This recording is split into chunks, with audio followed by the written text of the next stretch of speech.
Hey, everybody, a quick word about today's special episode sponsored by Podium Education. Today's guest is Kristen Fox, the CEO of Business Higher Education Forum. And we know from this episode you're about to see that they're deeply committed to advancing collaboration between employers and universities. This is really a big strategic workforce alignment mission organization, and I'm excited for you to hear more about them. Podium is also engaged in the same mission. It's evidenced by their growing list of 100 plus institutional partners, more than 60 employer partners. You can engage with Podium at the upcoming BHEF Spring 2026 convening, where their team will be leading a session on scaling work integrated learning. It's everything we've been talking about in this series. This session will focus on how partnerships between higher ed and industry scale experiences that develop career-ready talent. So listen, we're really grateful to Podium for supporting this episode and for their leadership in strengthening the bridge between higher education and industry. Now let's get into the conversation. Hey everybody, it's Darren Francis from Harbinger Lane, and this is the Signals in Higher Education podcast. I am coming to you today with a special guest, CEO of Business Higher Education Forum, Kristen Fox. Kristen, welcome. Hi, it's great to be here, Darren. Yeah, I'm excited to have this conversation. We've been, I told you a little bit about this, but we've been talking to a lot of different stakeholders around, really initially around experiential learning. And it all started from initial work and conversations with people like Dana Stevenson and Dave Savory at Ripen, Chris Parrish, of course, at Podium, and several others who were doing work at the institution level, bringing either employer related projects into the curriculum or, in Podium's case, a really rich set of experiential learning opportunities through their simulated product that's built into the curriculum as well. And I think that what we've really discovered as we keep going down this path is that we need to have a stronger connection to the business community and to understand what's driving things in an age of AI, what's changing, what remains the same, what makes experiential learning and the skills that come with it the most valuable to employers. And so I really felt like it's a great opportunity to just talk with you a little bit about this space that you guys are in. I mean, Business Higher Education Forum, as I see it, you sit at sort of this intersection between the business leaders and the higher education leaders, right? So I'm excited to have this conversation with you today about that. And I wonder, maybe just to get started, could you talk a little bit about what role do you see Business Higher Ed Forum playing, high level, in this space right now? Yeah. So again, great to be here. And this is a topic that I'm very passionate about and see as one of the most important things for us to get right as a country for our young people, and especially as we're seeing, how AI is disrupting the workforce. So thank you for having me. So a little bit about the Business Higher Education Forum. So we're a national nonprofit coalition. We bring together corporate leaders and college leaders, as well as a set of enabling organizations. So some, state SHIOs, state entities, some ed tech and HR tech partners, all around how do we ensure that higher education is a key partner in creating a future-ready workforce.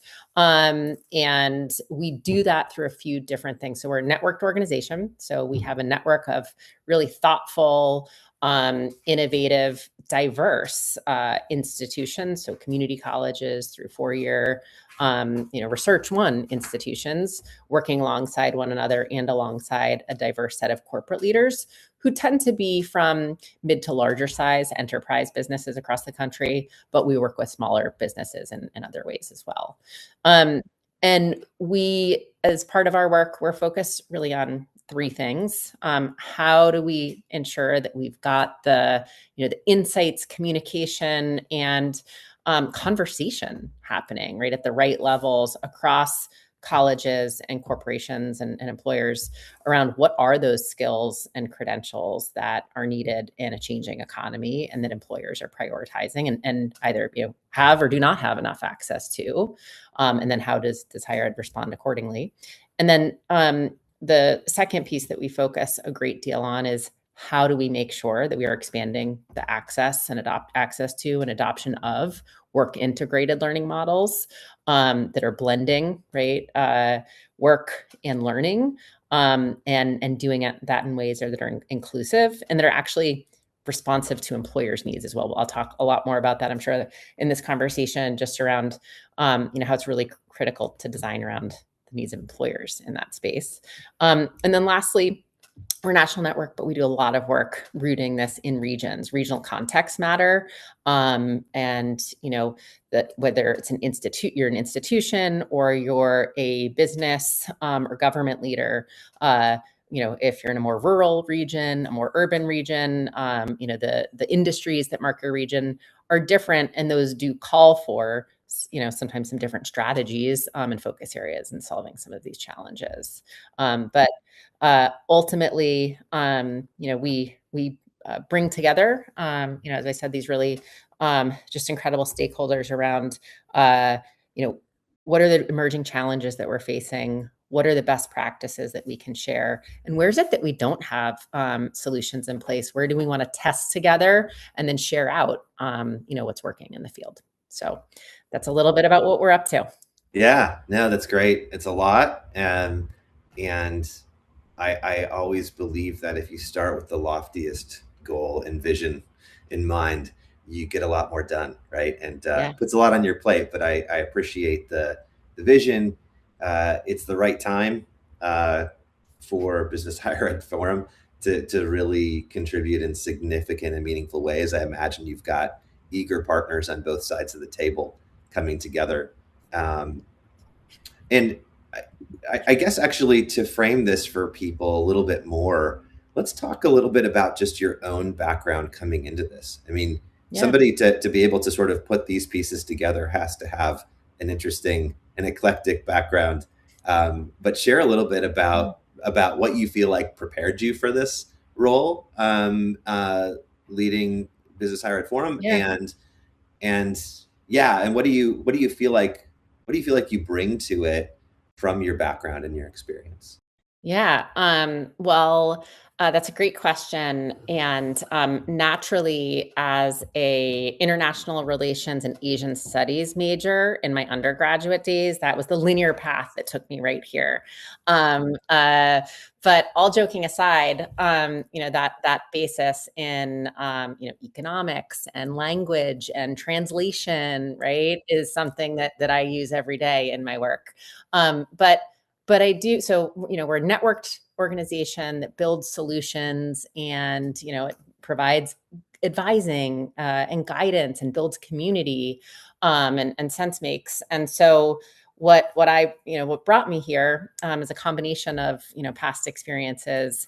Most recently, I was in the leadership team at a strategy consulting firm where I had the opportunity to be in boardrooms of of companies, mostly serving the educational workforce space, of colleges and universities, and philanthropy, all around how do we as individual entities grapple with these issues, right, of economic mobility, digital learning innovation, change management, and transformation, right? So really got to work hand in hand with organizations handling this on individual levels.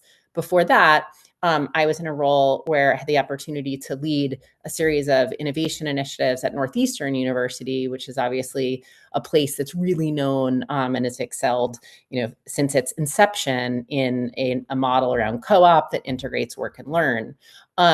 And even there, though, what we had to do was look at what are ways that we take that model that was designed for a traditional four-year undergraduate population, and how do we take and extend that to a broader, growing population of new traditional learners who are working part-time or full-time and studying part-time, who are online, who bring various life experiences or are career changers to their work. So how do we think about innovating partnership, work and learn, et cetera? And so I had the opportunity to drive various initiatives like that in the context of a college setting. And so have a good sense of both of how challenging it can be, right, to actually drive, new initiatives in the context of an academic infrastructure.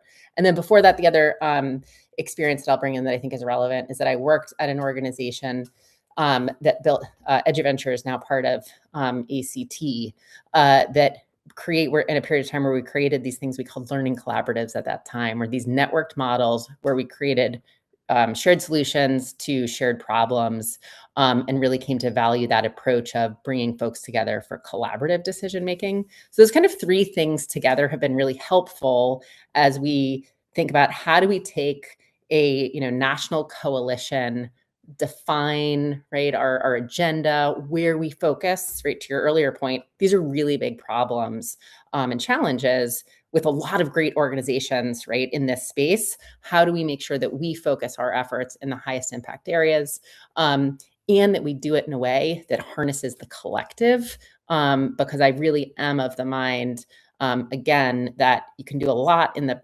proprietary one-on-one advising modality, but in moments like this where you need bravery and examples, we go farther and faster together than going alone. So those are some of the things that I bring to the experience, as well as then having a really incredible team that has really diverse and deep experiences in the various places that we play. So that is also incredibly critical.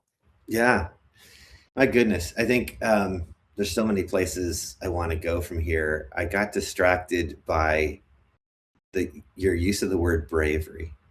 I feel like there's something there. You're talking about a lot of this collaborative opportunity, right? But I feel like when you were talking about bravery, it was in the context of actually that kind of collaboration and potentially coming forward with bolder ideas and standing behind them. But talk a little bit about like how does that show up in conversations across higher ed and businesses, like in your world? Give me a view into that kind of conversation. Yeah. Well, I mean, I think I point to, I think, bravery and boldness as being things that work in parallel, and sometimes we think of as maybe being in opposition. I think part of that, I mean, is starting to think about where are we struggling? Where do we need to do better? And where don't we have all the answers, right? And bravery around showing up in that way, I think, is also really important. But I think, what in your question, right, there's essentially, I think, a little bit of, we're working with two different audiences, right? Two different stakeholders that fundamentally we can all agree on.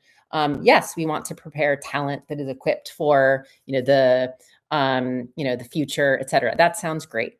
But when it really gets down to it, we also know, and we've put out research on this, that, higher education leaders and business leaders, they both agree that partnerships are important. I think there's like a psychosocial dynamic in the kind of work that you do. And that's why I ask about bravery, because when you're trying to bring together different stakeholders, who have their own dynamics, their own sort of internal processes at their institutions or at their companies.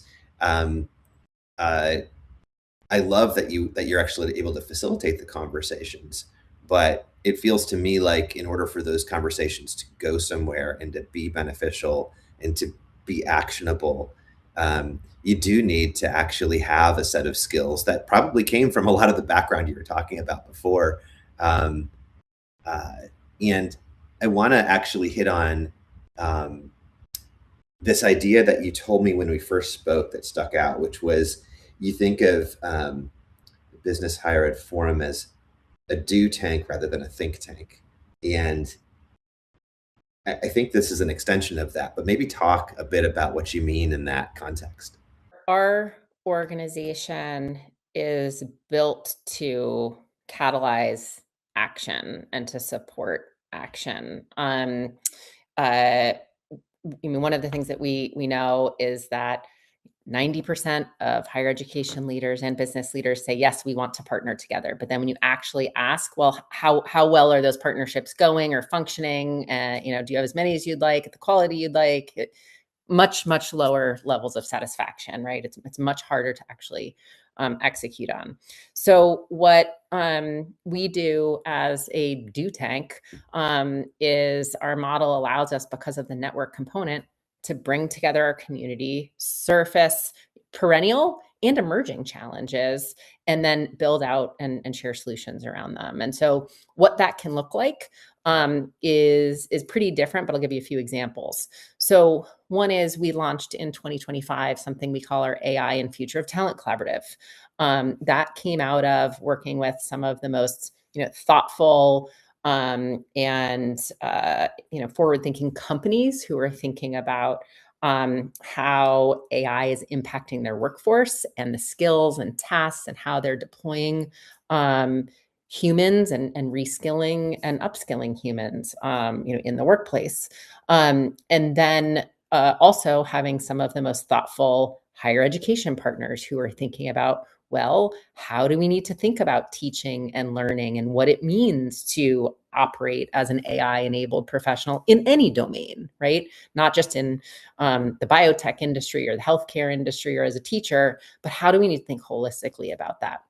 So, we, spotted, right? Here's a challenge. Let's build a solution to it. So we brought together the right people. We've developed a framework around that that's being used to, in corporate settings to think about how to upskill and reskill. It's being used in partnership settings to be able to say, okay, we need to revamp our healthcare management program, right? To just take one example.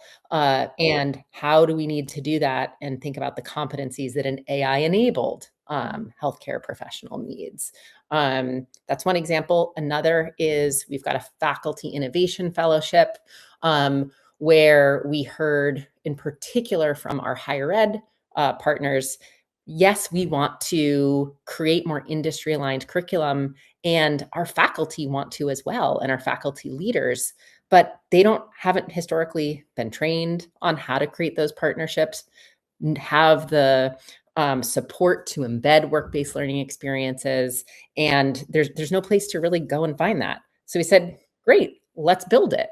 And went out and with support from the ECMC Foundation, built out a curriculum, created some initial cohorts, and now that's something that we continue to offer on an ongoing basis.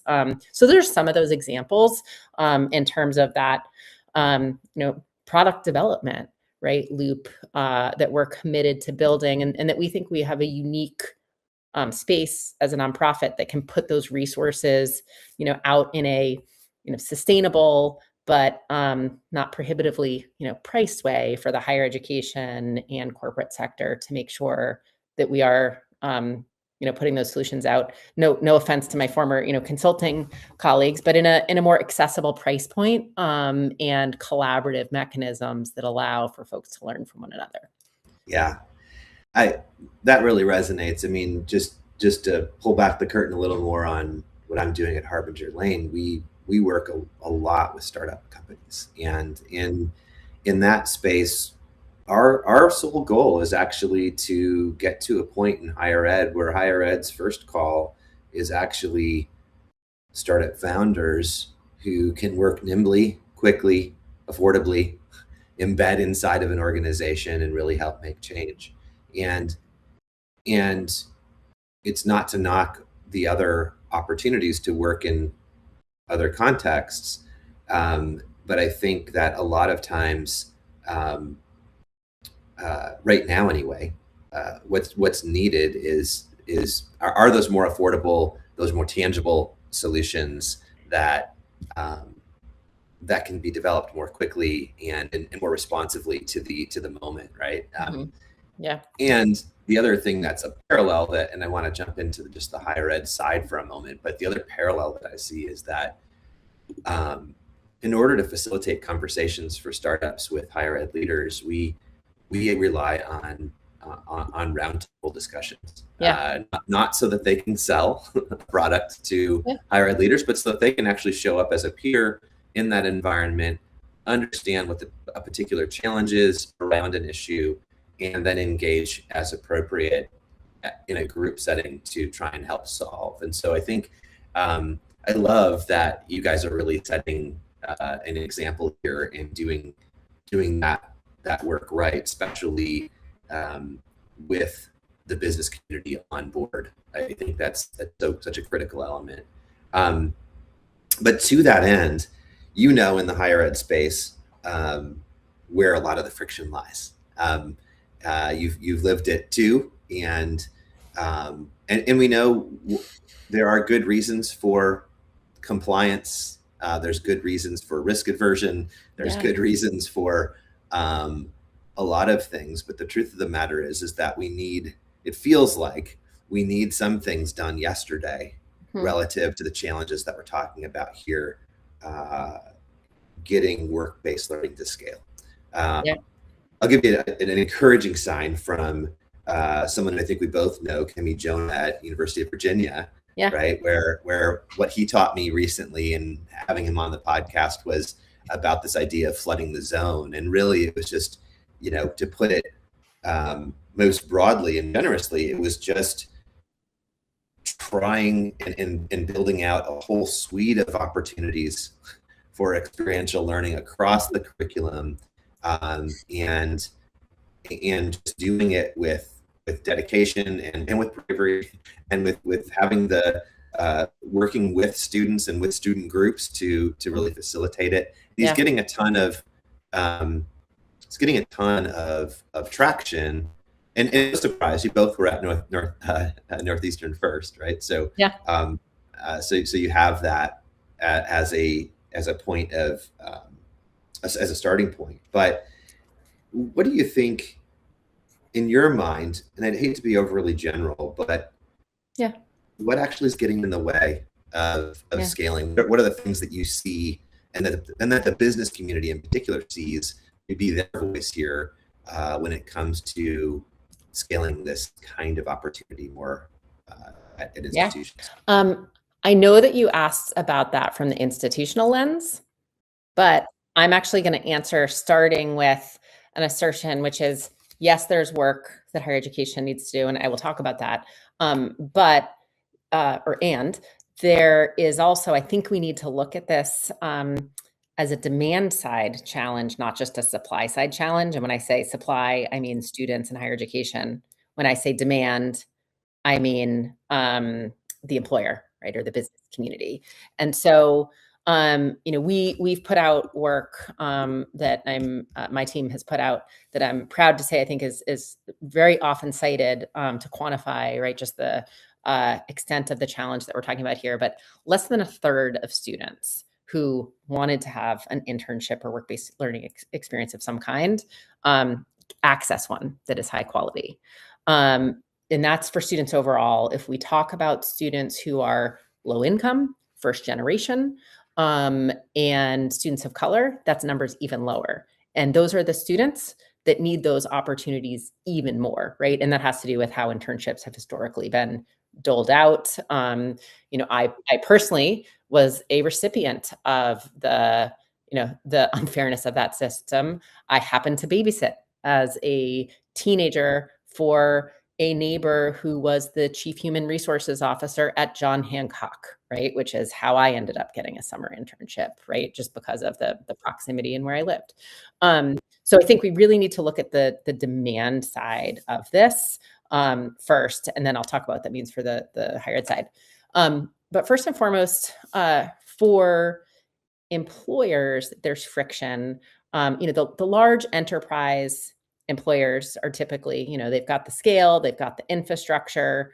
The small and mid-sized businesses, it's challenging. You don't have the back end operations. You've got one size fits all notion of what an internship is, and that kind of thing. What we've actually found is that employers are much more open to a broader range of work-based learning opportunities beyond an internship or a co-op or an apprenticeship. They're interested in things like projects, group projects, individual projects, and some lower intensity kinds of opportunities that I think can be really valuable. So I think first and foremost, it is about, how can we make sure that we are, reducing some of the friction on the employer side and really, pursuing and seeking partnerships, especially new ones that enable, employers to also just say yes, right?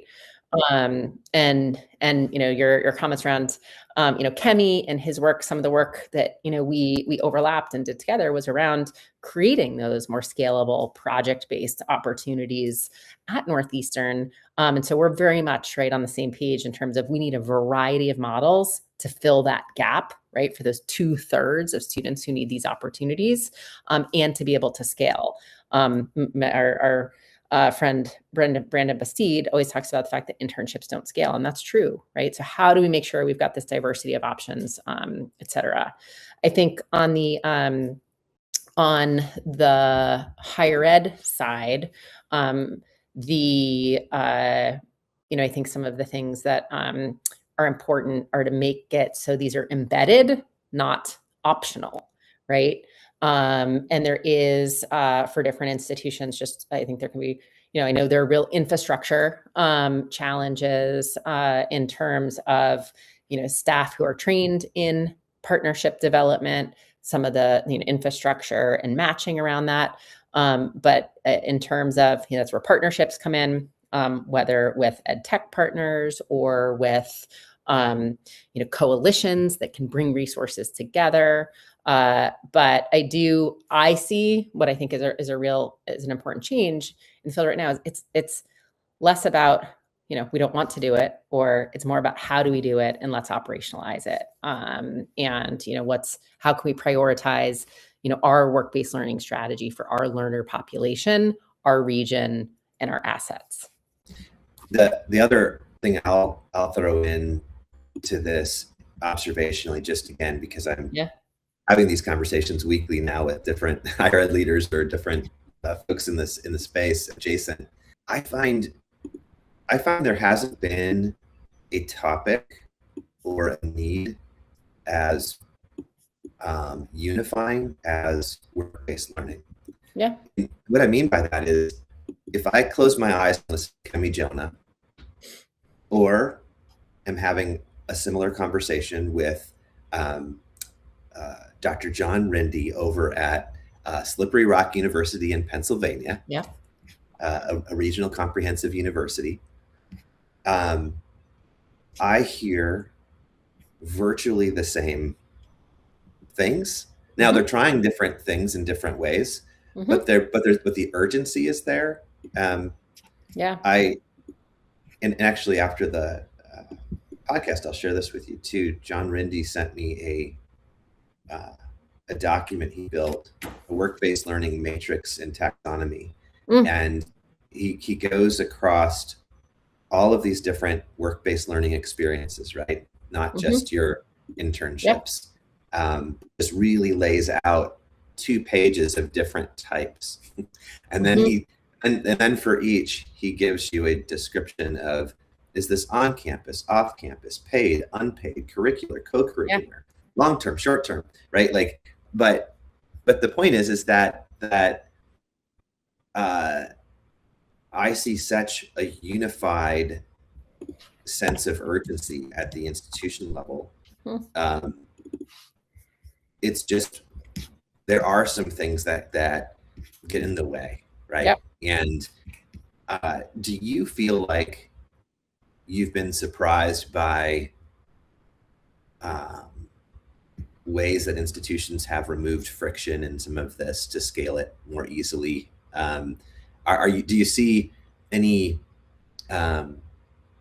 success stories where, I don't know, 5 years ago you would have been like, oh my goodness, you couldn't have gotten that past the faculty senate or whatever? I mean, I'm just curious, like where do you see movement? I certainly see the urgency and the identification of the problem and solutions being tried and starting to scale. Yeah. But your thoughts on some evidence that you've seen?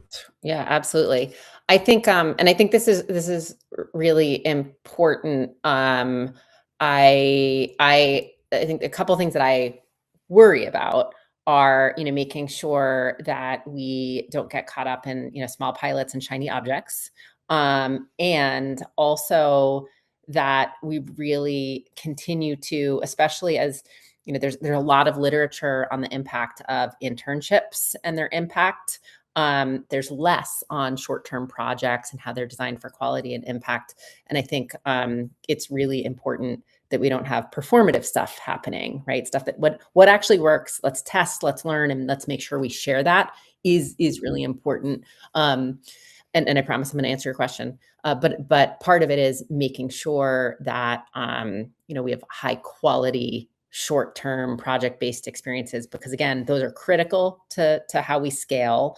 And just like anything else, right? Where you can have fantastic, well-designed online education, right? You can have terribly designed online education. Same with work-based learning or experiential learning, right? So how do we make sure, in this complex, multi-sided market, that we do that? So I love the example of the definitions. I do think defining clearly and in a way that makes sense to the employer partner what the different range of work-based learning options are is one really important piece.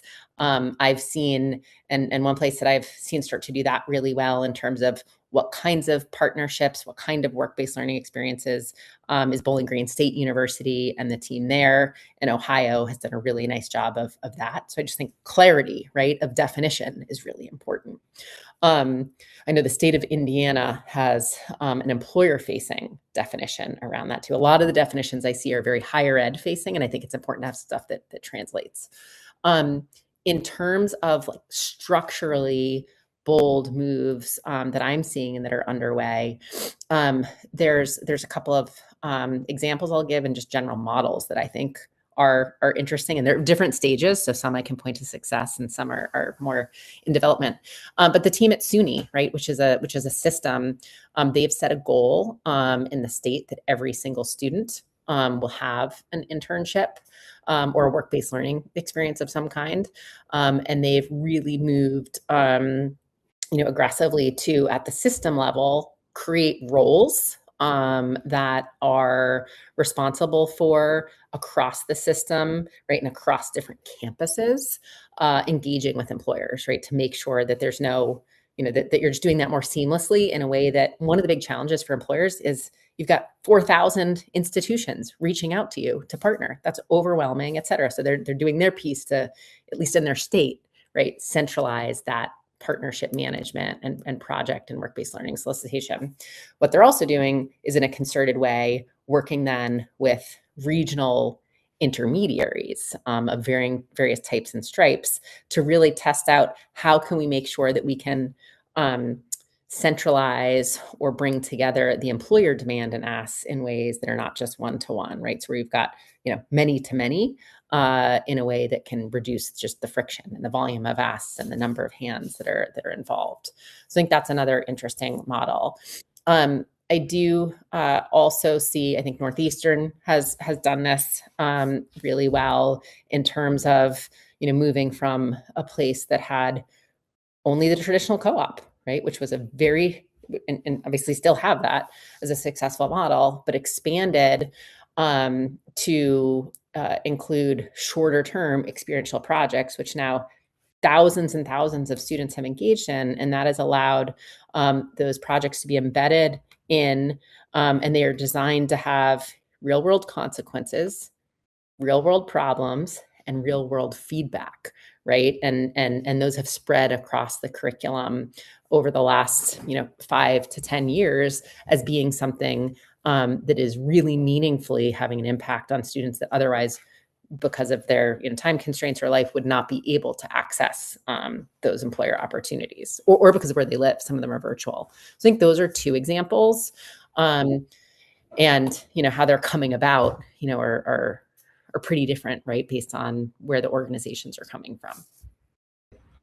Well, I think what you encapsulate really well is a sense of what works both from the employer demand side, but also from rigorous testing and research around the impact and the efficacy of these different models, right? Yeah. And it seems like that's the space that you guys can uniquely inhabit and be the translator on both sides of this, which will absolutely produce greater scalability. I saw something from out of University of Michigan this last week, advocating for more work-based learning. It was in the context of something else, but what was interesting was they were James Delaney was debating was basically saying, and I don't know how he said it, so I don't want to try and paraphrase it fully, but just the concept of what he was trying to get across was, look, across higher ed, it's not just us in the large R1 category, but across higher ed, we need to have a reckoning around this, right? And he was pointing towards higher ed, the larger R1 institutions being able to apply the research, right? But it feels to me like, because there's such a unified thing going on here, you can have that rigorous research on the new methodologies going on with those R1 institutions. And if you have the right cooperation or an organization like yours, you can scale that more quickly into, at one point we did some basic math for one of our clients to say, hey, look, of the 19 million students in the US system today, over 5 million of them sit inside of four-year institutions that are regional comprehensive institutions, right? And so that's like about 500, 600 institutions around the US that, quite frankly, are addressing this on some level, right? You cited Bowling Green, I mentioned Slippery Rock, like there's so many different flavors of regional comprehensive, but the truth of the matter is they all have the capacity to do more of it, and they can be experimenting and doing a lot of this more quickly. But I think they need the research, and they need the proof and the efficacy that you're pointing to. I want to shift to the employer engagement side and the AI factor. You also have a unique viewpoint in that you work with very large employers and with the small and medium-sized companies as well. And you hit on this a little bit earlier, but how is AI showing up in your conversations? Is it changing what employers need from these new partnerships? Like how is it showing up today beyond what we're hearing in the headlines? Yeah. So a couple of different things I would say there. I would say, first and foremost, even the most sophisticated business leaders and employers, like, they are also figuring this out in real time as well. And don't have all of the answers, right, in terms of what are the skills that they need 3 years from now, 5 years from now. But what, a couple of things that we are also seeing is that, especially in, knowledge fields, right, that require, significant training and context, that bar, right, when you come in as an entry level worker, whether that's as an intern or as an entry level worker, that kind of supervision threshold, I'll call it, around, because you're working with AI tools, right? So an expectation and something that's valued, full stop, by all employers, is the fluency and AI literacy of young professionals coming out of whether college or into the workforce from whatever pathway. They are more AI native, right? And so that's really valued by employers. I've talked to some employers that say, actually, we are hiring more at the entry level because we can hire at a lower, initial, entry level cost than more experienced. And with AI tools and fluency and adaptability, individuals can be much more productive more quickly. But for that to happen, they need to have context. They need to understand, the business. They need to have judgment, discernment, and things that typically require more exposure in a workplace setting earlier and sooner than we might expect for your, early career graduate of old.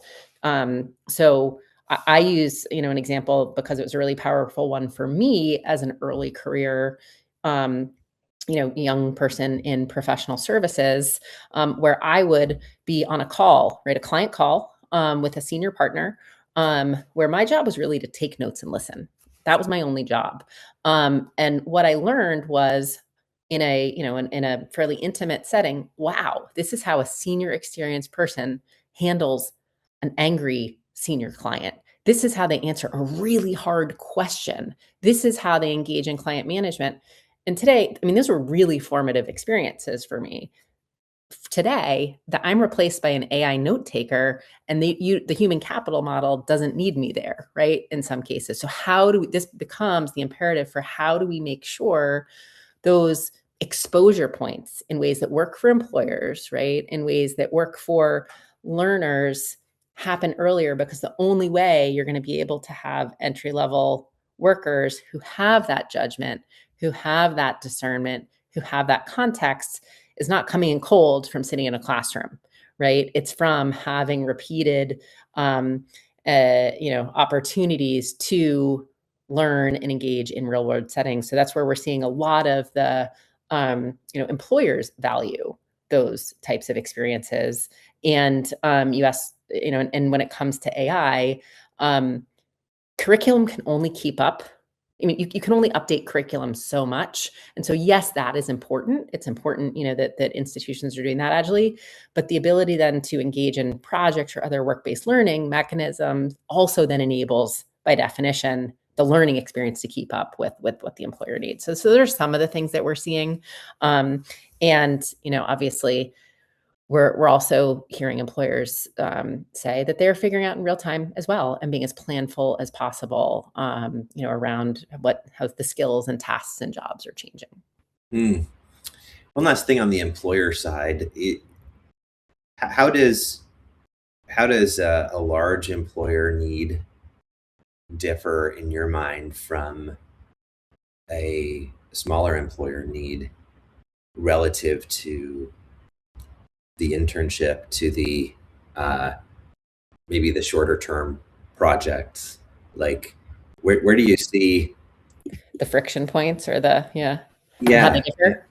Yeah. I think typically, most large employers, they have an internship operation that is set up as, part of their recruitment operation and funnel. And they've got that, that machine built. The smaller businesses do not, right? So they benefit from and need more support on, even sometimes like, could someone else be the employer of record? How do we set them up in our systems? Help in understanding what is the level of work that an intern can do, because we don't have them all the time, right? We don't have it on repeat. So for particularly small businesses, in terms of projects, some of the larger employers can have such success in their internship, right? We know what an internship is. We know what that model is, that they may not be at scale, right? Prioritizing projects. Oftentimes, projects are happening more at the manager level or at the functional level, as opposed to at an enterprise strategy level. I'd be willing to bet if you asked, a CHRO, how many short-term projects are being sponsored by your company, you would get a really different answer than if you asked, every single manager who might be working directly, right, with because for a short-term project, the zone of authority, right, and budget for it is different. And then on the small business side, when it comes to smaller projects, again, there it is around, well, what are examples? What could a student at that level be expected to do, and that kind of thing. In general, one way that I think about the different opportunities is that you need to think about them in two dimensions. One being, what is appropriate for the level of career preparation or readiness that the learner has? And then the other is, what is the level of engagement that is needed from the business versus the institution? And each of these are different. Like I would say, project-based learning, actually, you need the faculty to be engaged more than the employer, right? In terms of the relative depth of the lift. On the internship or a co-op, employers are more engaged, faculty less so. So those are some of the ways that I think about it, and the differences between employer types. No, that's really insightful, and I think that'll help a lot of our listeners with some practical ideas, either on the building side or on the implementation side. So this is really great. Listen, you've been generous with your time. I do have one kind of future leaning question for you to end on, if we could. And it's just, when you think about where this needs to go over the next few years and the momentum that we currently have, I think we talked about a lot of very hopeful and optimistic ways in which everybody's leaning into this. What would success look like, and what would fundamentally be different if we're getting this right? Yeah. I mean, I think success needs to look like, given what we know about the importance and power of these experiences, is that 100% of students are able to engage in work integrated learning of some kind, and that and the earlier, right, shorter exposure points, the earlier the better. And I think a couple of things that are critical to that are, we need to set some audacious goals. We need to have, as a country, we need to create incentives and policies that support that. And I am hearing positive signs in terms of CEO and corporate leader, general, commitment and interest to, we do as a nation need to make sure that we're creating opportunities for young people.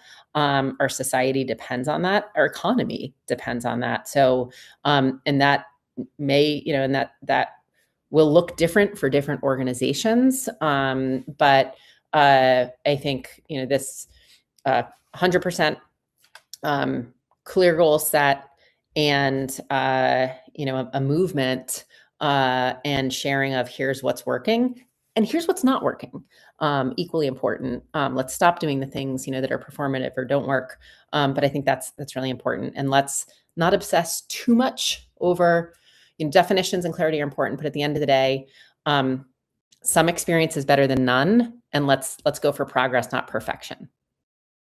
I love that. Well, listen, clearly people are going to want to, if they're not already familiar, they're going to want to learn more about Business Higher Ed Forum. Where do we point them? Yeah, you can go to our website, which is www.bhef.com, even though we're really a .org, but there you go. And we do have a report called Scaling Internships that really harnesses the employer perspective, that's freely available on our website, along with other resources that I encourage you to download. Awesome. That sounds great. We'll point people there. Thanks again for taking the time, Kristen. It's been great. Thank you. This was really fun. I really appreciate it. And I love too that you brought up some of my favorite folks at Michigan and Virginia and of the ed tech community as well. Awesome. All right. Talk to you soon.